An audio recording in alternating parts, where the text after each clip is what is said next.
exciting, mysterious, and full of adventure was three things Arthur Conan Doyle's novels was at last. Mr. Doyle was born in 1859 in East Scotland, and before he became an author, he worked as a doctor. His writing started small, while he was waiting on his patients. His first novel got so much attention that he decided to write another one. And that, ladies and gentlemen, is the start of the novels I think you all know. Sherlock Holmes.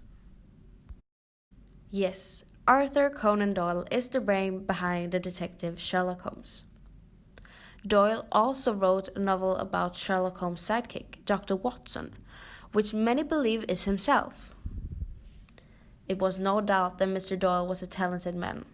But to show how talented he was, he had to quit his job to spend all the time on the writing. And so he did.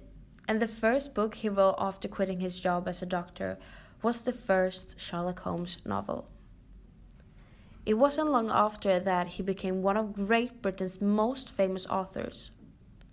You will notice fast that Mr. Doyle liked to write about detective stories. Maybe because it was a dream profession he never got the chance to try.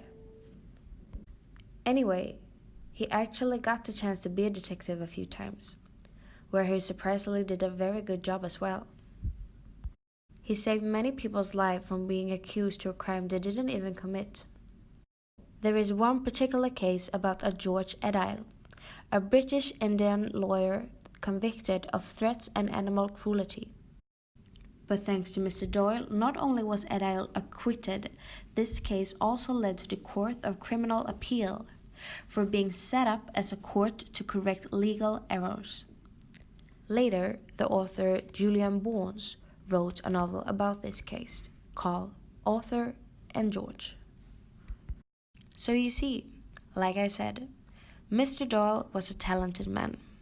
And I believe that Mr. Doyle was good at writing detective stories because he really was a detective, as it turned out. Who knows? Maybe J.K. Rowling is a wizard after all.